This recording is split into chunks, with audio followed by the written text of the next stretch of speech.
क्या हुआ? तुम फिल्में नहीं कर रहे? मैं तहसीन पिक्चर्स के मालिक को जानता हूँ, बात करूँ क्या? कोशिश की थी कोशिश। अरे शाम साहब, जरा हमसे भी मुखातिब हो जाइए।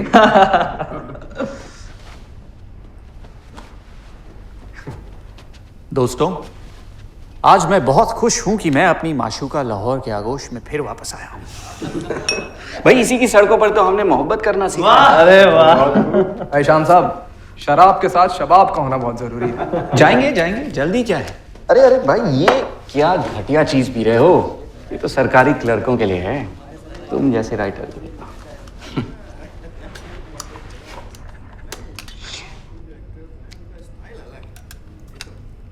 ये आपके लिए। अरे रख लो यार, इधर लो।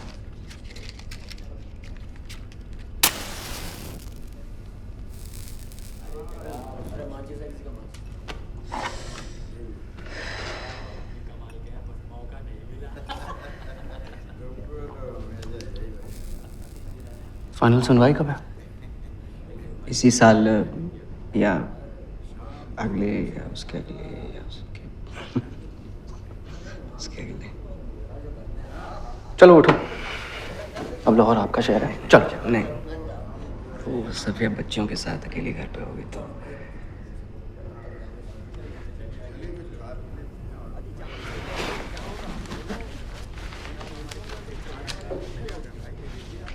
नहीं, अरे हिप तल्ला मत यार, रख लो। नहीं।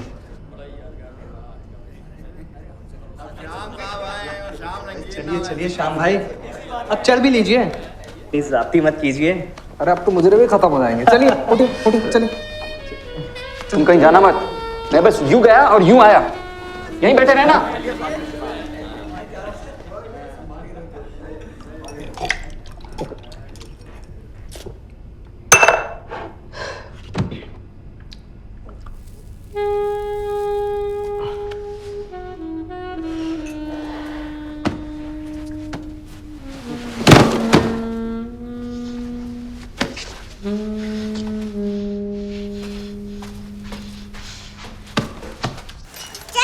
लूसी संभल के।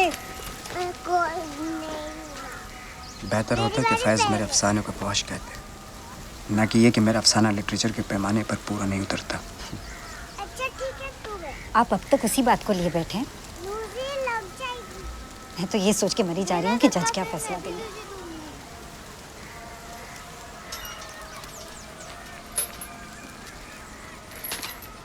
अब्बा जी देखो मेरा सांप कैसे हो गया। अरे अभी ठीक कर देते हैं। ये पूछ सीधी करनी है ना, ये वही बस। ठीक है। अब्बा जी आपके मुंह से कितनी बू आ रही है। मुझे मेरा सांप ठीक हो गया।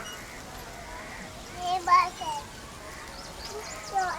मैं मजबूर हूँ सफिया, न गुले नगमा हूँ न पर्दा एहसास, मैं हूँ अपनी शिकस्त की आवाज़। गालिब सुनाने से मसले हल नहीं होते हैं साहब। आप ऐसे ही पीते और लिखते रहे तो हम कहीं। लेकिन इन्हीं से तो मैं जिंदा हूँ। और उनका क्या जो जिंदा है और आपकी जिंदगी में भी।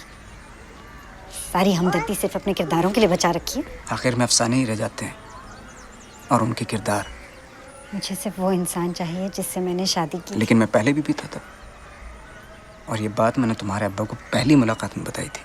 पीते थे लेकिन ऐसे नहीं। अब तो ना सुबह का पता है ना शाम का। ये क्या हुआ? छोड़िए, जिसे अपनी खबर नहीं वो अपनों का क्या ख्याल रखेंगे।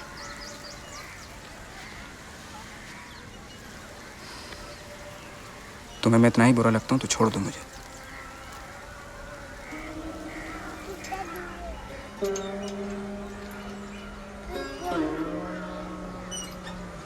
ठीक है,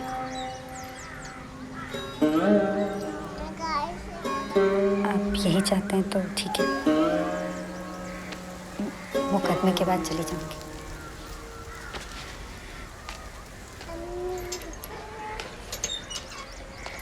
धक्का दो ना।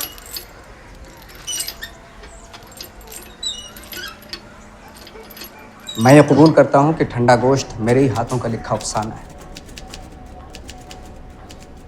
मगर ये किसी भी नुक्ते नज़र से फहश नहीं है। मेरा अफसाना आपको पसंद आए या ना आए, इसका फैसला आप कर लें। मेरा अफसाना किसी पाए का है या नहीं, इस पर बहस लिटरेरी क्रिटिक्स कर लें, लेकिन मेरा अफसाना अदब है, और अदब हरगिज फहश नहीं हो सकता। प्रोसिक्यूटर साहब ने खास तौर पर इस बात पर जोर दिया है कि ईशर सिंह की ज़बान गालियों से भरी है। हज़ारों लोग रोज़मर्रा की ज़िंदगी में वो अल्फाज इस्तेमाल करते हैं जो मैंने उसके मुंह से कहने हैं।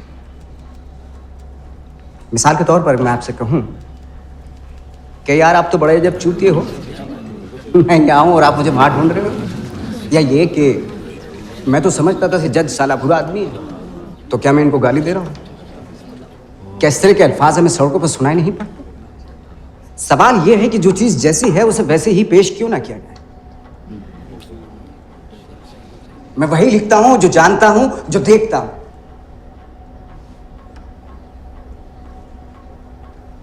हकीकत से इनकार करना कि हमें बेहतर इंसान बना देगा। ईशर सिंह की ज़बान गंदी सही, अफसाने का मौजू घिनौना सही, लेकिन अफसाना पढ़ने से साफ जाहिर होता है कि हैवानियत में भी ईशर सिंह के अंदर की इंसानियत खत्म नहीं हुई, और ना ही इसे लिखने वाला सादत हसन मंटो इंसानियत से मायूस है। इस बात को समझने के बजाय इस पर मुकदमा चलाने को मैं एक मजाक समझता हूँ। फ्रांस के मशहूर नॉवेल निगार गुस्ताव फ्लबर्ट की कहानी मदाम बुआरी पर फहशी का इल्ज़ाम लगाया गया। आयरलैंड के जेम्स जॉयस की किताब यूलिसेस को भी फहशी का इल्ज़ाम झेलना पड़ा। मैं तो बस अपनी कहानियों को एक आईना समझता हूँ जिसमें समाज अपने आप को देख सके, और अगर किसी बुरी सूरत वाले को आईने से ही शिकायत हो तो उसमें मेरा क्या कसूर? नीम के पत्ते कड़वे से ही खून तो साफ करते हैं। मुझे बस इतना ही कहना है।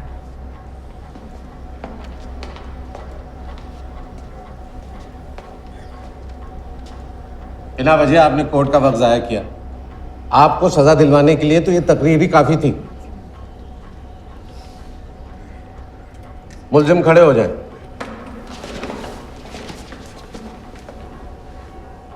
सारे बयान सुनने के बाद मेरा यह मानना है कि यह अफसाना लिटरेचर कहलाने का हकदार है,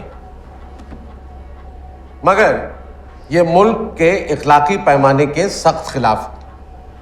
फहश अदब को फहश कहना ज़रूरी है, इसलिए पाकिस्तान के पीनल कोड सेक्शन 292 के तहत सादत हसन मंटो, नसीर अनवर और आरिफ अब्दुल मतीन पर 300 रुपए का जुर्माना आयद होगा, और उसे न देने पर 3 माह कैद बामशक्कत की सजा होगी।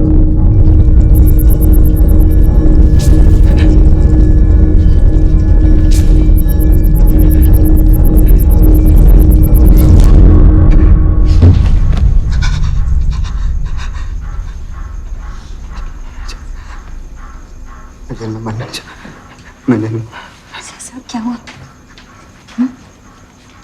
मैं जेल में मरना नहीं चाहता। कोई बुरा ख्वाब देखा होगा, जुटा लिए थे वैसे। अपील कर लेंगे, फिक्र न करिए, फिक्र न करिए।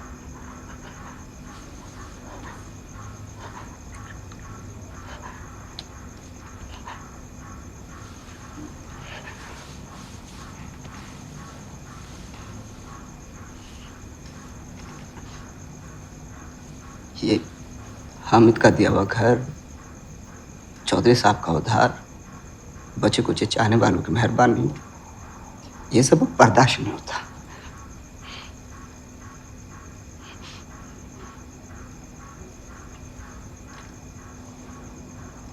मुझे माफ कर दो सर, मुझे माफ